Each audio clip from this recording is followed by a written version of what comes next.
Hello বন্ধুরা, happy Sunday. তো আজ রবিবার, তাই আমার কর্তামশাই কি কি বাজার করেছেন তোমাদের সাথে শেয়ার করছি। বাজার থেকে এনেছে সিম, এনেছে ঝিঙ্গে, বেগুন আর এনেছে পটল।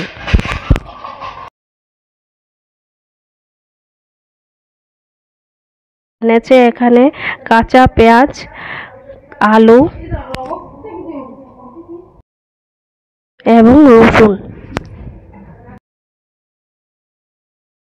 রান্না করার জন্য নিয়ে এসেছে পাঁঠার মাথার মাংস এবং আছে তোমার মাছের মাথা।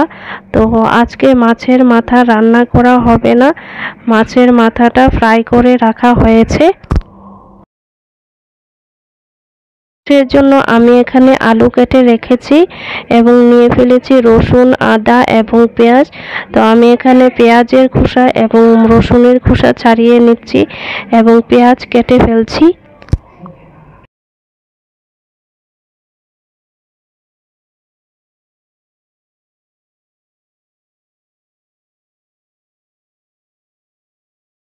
রসুন আদার খোসা ছাড়িয়ে নিয়ে আমি রেডি করে রেখেছি। এই দেখো রসুন, পেঁয়াজ এবং কাঁচা লঙ্কা। এই দেখো আলু আমি প্রেসার কুকারে দিয়ে দিচ্ছি সেদ্ধ করার জন্য।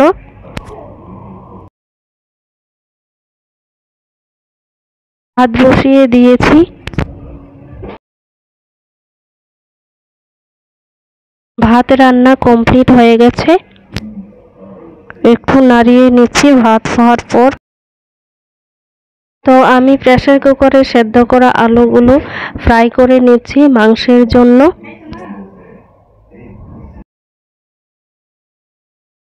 এখানে মা আদা বাটছে, রসুন বাটা হচ্ছে, লঙ্কাও বাটা হচ্ছে।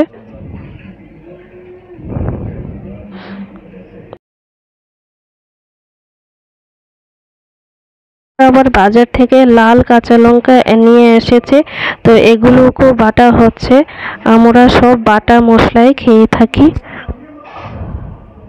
বাটা কমপ্লিট হয়ে গেছে, এই যে দেখতে পাচ্ছ তোমরা।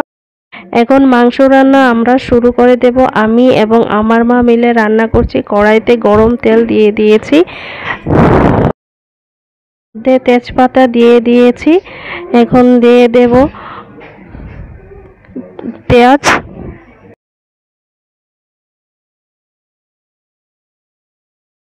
পেঁয়াজ ফ্রাই হয়ে গেছে এবং এখন আমি মাংসটা দিয়ে দিচ্ছি কড়াইতে।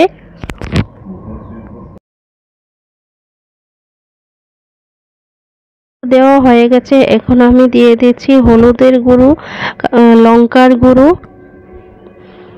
আর একটু লঙ্কার গুঁড়ো দিয়ে নিলাম। এখন দিয়ে দিচ্ছি লবণ। এখন সমস্ত মাংসগুলোকে একসাথে মিশিয়ে নিচ্ছি মশলাগুলোর সাথে।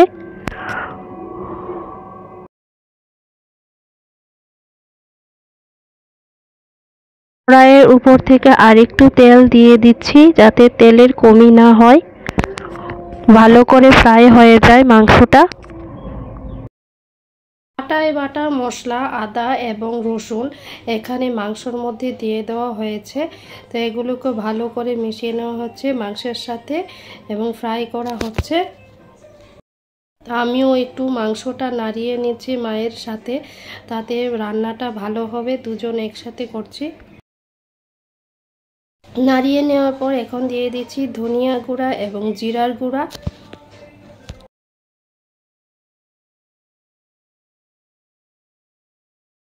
এবং জিরার গুঁড়া দিয়ে আমি মাংসগুলিকে আবার কষিয়ে নিচ্ছি ভালো করে সেদ্ধ হওয়ার জন্য। এখন আমি কড়াইয়ের উপর ঢাকা দিয়ে দিয়েছি। তো এখন অনেক ভালো করে সেদ্ধ হবে মাংসটা। থেকে 10 মিনিট পর ঢাকা সরিয়ে নেওয়া হয়েছে এবং এখন আরেকটু নাড়িয়ে নেওয়া হচ্ছে। নাড়িয়ে নেওয়ার পর এখন এগুলো একসাথে মাংসের সাথে মিশিয়ে দেওয়া হচ্ছে। আর একটু রসুন বাটা দিয়ে দেওয়া হয়েছে ফাইনালি।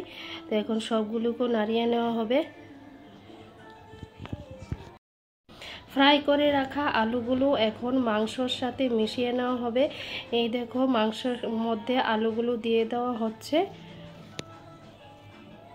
আলু এবং মাংস একসাথে ফ্রাই করে নিচ্ছি এবং এখন ঝোলের জন্য জল দিয়ে দিয়েছি এবং এখন ভালো করে নাড়িয়ে মাংসগুলিকে একসাথে আলু এবং মাংস ঝোলের সাথে মিশিয়ে দিয়ে দিয়েছি।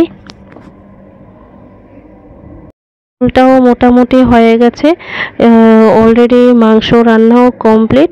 তো বন্ধুরা, তোমাদের আমার এই আজকের রবিবারের মেনুটা কেমন লাগলো প্লিজ কমেন্ট করে জানিও এবং ফলো মাই ফেসবুক